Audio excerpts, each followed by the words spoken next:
Money lenders will not come from one tribe. As a matter of fact, you will not need money lenders because you will not be impoverished. In a new Uganda, the wealth of the country will not be enriching only one family. In a new Uganda, we're going to have better roads, better hospitals, and better schools.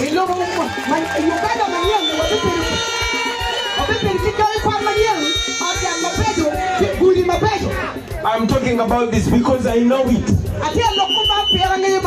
Somebody might ask you, Bobby, where are you going to get the money to make all these roads? But let me tell you this. The money is there. It's only stolen and used by one group of people. For example, did you know that every year Museveni and his people are stealing 10 trillion from the people of Uganda?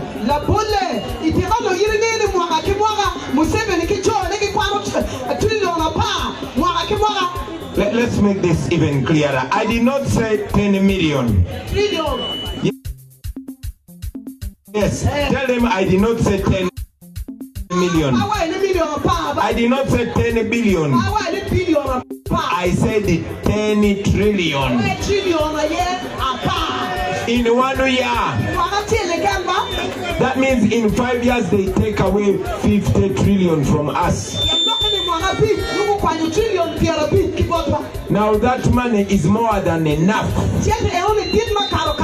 to build all the roads in Uganda, in every region, and we will even have a balance. But we don't build them because the money is stolen. The same story goes to the schools and the hospitals. Let me give you one example. Museveni uses 3.5 billion every day in his house. I know it is shocking, but it is true. 3.5 billion. Now that money should have gone to the schools and the hospitals, but he's using it to buy political opponents.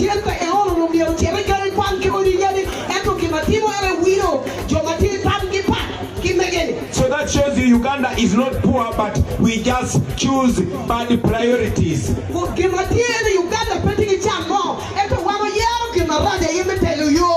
The government of Uganda is serving one person instead of serving the people of Uganda. Let me give you another live example. When I was coming to Omoro, more than 40 police and military cars are following. Some are already here in Omoro. Others are all along the road. But I am not having any gun or any stone. I'm just having a national flag and the words. In a new Uganda, we shall not be buying those patrol cars, we shall be buying ambulance.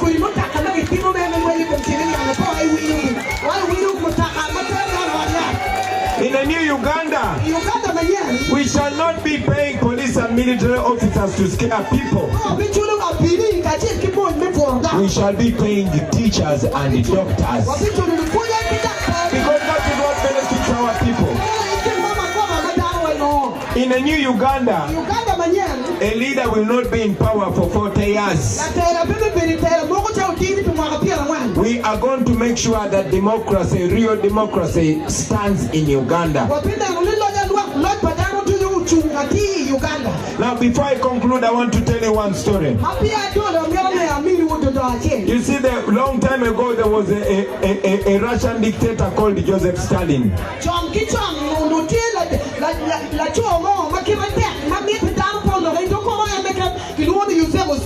Now, one day, this Russian dictator was with his military generals.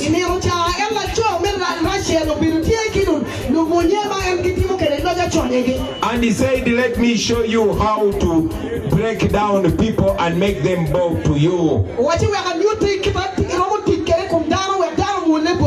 And make them worship you even if you oppress them. So Stalin got a live chicken. A live chicken. A live guano. So he started plucking out the feathers. He plucked out the feathers. The guano was feeling so much pain. But Stalin was not stopping. He plucked all the feathers from the guano, and the guano became naked. So he put the guano down on the floor. The guano was feeling so much pain, but the guano was angry also. So he picked a few grains of wheat. You can compare it to maize. So he started throwing down to the guano, and the guano started picking it as it was following Stalin. Dropped a few grains, and Stalin was walking, and the guano was following. And Stalin told his generals that, do you see, this is how you do to people. You beat them down, you reduce them to nothing, you make them hungry, and after you can be sure they will bow down to you and worship you. That is exactly what Museveni is doing to the people of Uganda. That is exactly what Museveni is doing to the people of Acholi. You know as well as I know. For you, the young people of Acholi, I want to challenge you. I know you have internet on your phones. You will not hear this on radio or TV, because most TVs are compromised or intimidated. But I'm giving you this information because I don't fear Museveni. Now for all of you that have internet, you the young people of Acholi, I want you to go on YouTube and you put in a brilliant genocide. You type in a brilliant genocide and you will see what Museveni did to the people of Acholi after 1986. You will see how he killed your people. In that documentary, there are many Omoro voices from Acholi. There is my friend called Mwaka Lutukumoy. There is my friend called Milton Alimadi. In that documentary, you will even see Norbert Mao when he still had his brain in his head. You will see all the truth. What Museveni has done to you, and what Museveni is continuing to do to you, is to make you slaves and to make you worship him. Let me ask you a question. Have you ever wondered why the sons, the great sons of Acholi, are dying and there's no explanation? Have you ever got answers about the death of Julius Oketa? Have you ever had answers about the death of Walter Ochola? Have you ever had answers about the death of Paul Okech? Have you ever had answers about the death of Kyagulanyi? Now that is for you to think about. That is for you to think about. And after doing all that to you, he will pick a few leaders from Acholi. He will feed them and make their stomachs big. He will pick people who used to speak for you. People like Norbert Mao. He will fill their stomach and they will change their words. But I want to tell you, your hope is not in the politicians. Your hope is in you. Your hope is in you. When you choose to free yourself, the rest of the country will be free. What is happening to the people of Acholi? It has happened to my people in Buganda. It has happened to the people of Kasese. It has happened to the people of Busoga. And some of you have been following. You've been all over the country. And even the people of Ankole are also not all right.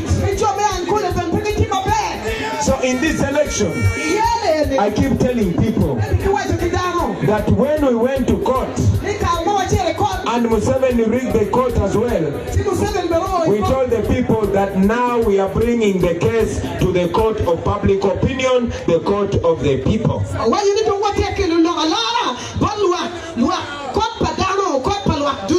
I am asking you, use this election. Even if you don't support Bobby Wine, even if you don't vote for me, I want this election to cause you to think for yourself. And when you're going to vote, think about the road that you're walking on. Think about the school that is near you. Think about the health care that is in your area. Think about the young people that are not employed. And that will make you make a decision that will change your life.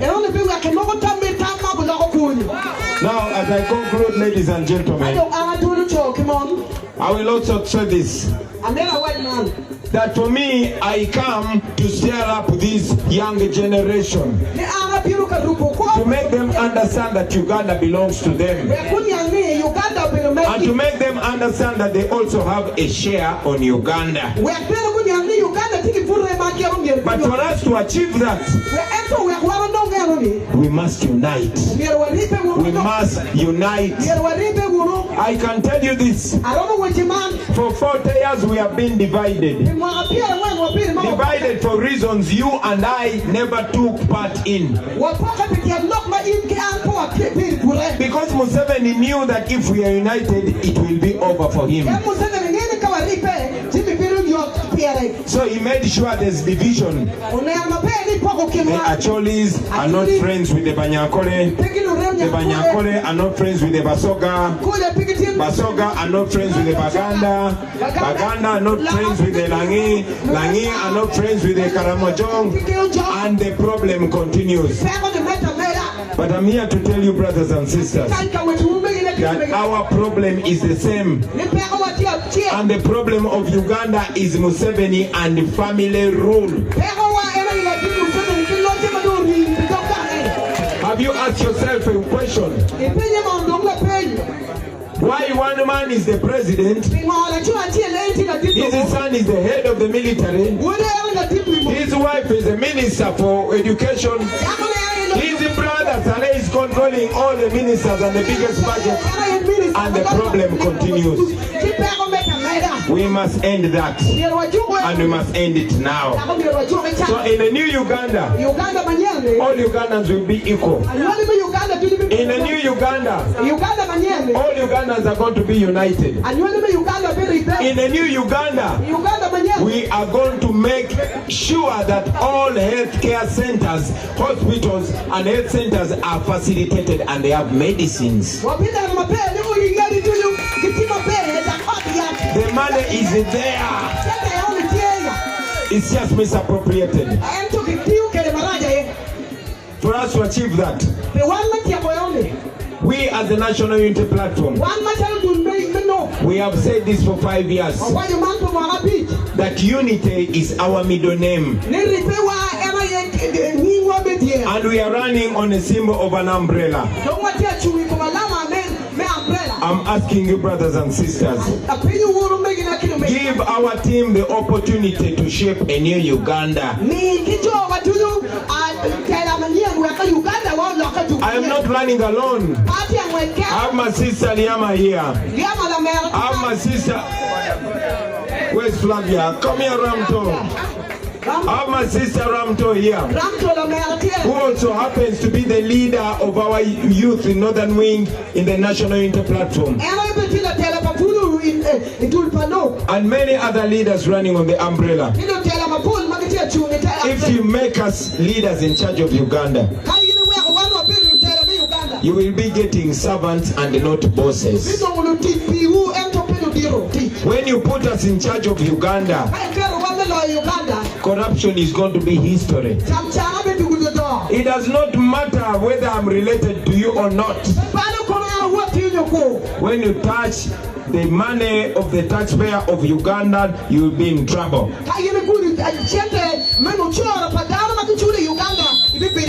But most importantly, when you put us in charge of Uganda, power will be coming back to the people.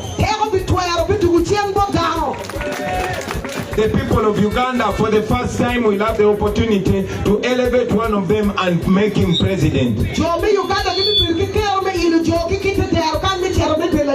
That means you will still have the power to put another and another and another, and our democracy will grow.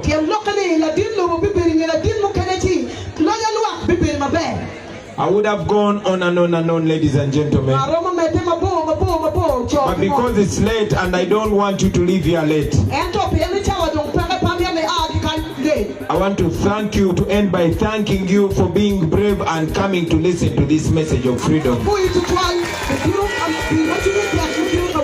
I know they don't want you to listen to this message, but now that you are here, I know many people have been scared. Many of them are listening to us from the safety of their houses. I request you to take this message home. I request you to be the Bobby Wine of Omoro. I am asking you to take this cause in your own hands. Don't look at this as a matter of Bobby Wine or Ramto or Liama or the leaders that I'm here with. This is for all of us. When we change Uganda, all of us are going to benefit. So even if you're not in politics actively, you can play a role in this cause. Talk to everybody that you know. Let them understand this is not politics as usual. This is a matter of liberation. This is a matter of freedom. This is a matter of human dignity. So please take this message wherever you can. Begin with your parents. Take it to your wife or your husband. Take it to your brothers, your sisters, all your siblings. Take this message to your border stage. Take this message to your ghetto. Take this message everywhere. Let them know that we can change Uganda. And most importantly, and this is my last point, please remember that Museveni is an old man, and sooner or later he is going to go away. There is no doubt about that. Don't allow these people to threaten you. They keep scaring you that if we don't vote for Museveni, there will be war. That is a lie. Museveni is old and is wasted. This is our time. So let us use our time and use it wisely. I thank you for listening to me, ladies and gentlemen, for God and our country. Keep loving Uganda, keep loving Omoro, keep loving Acholiland, and keep believing in freedom. One day we are going to be free. One day you will come to political rallies and you will not have to fear the police. One day you will be able to vote for your leaders and your leaders will represent you. But that begins now. Go home with confidence. Start from where you are. Preach this message. Let them know that Uganda belongs to all of us, and one day all of us are going to enjoy Uganda equally. Thank you very much for listening to me. Apoyo Mateka, Apoyo Tutwara. People power!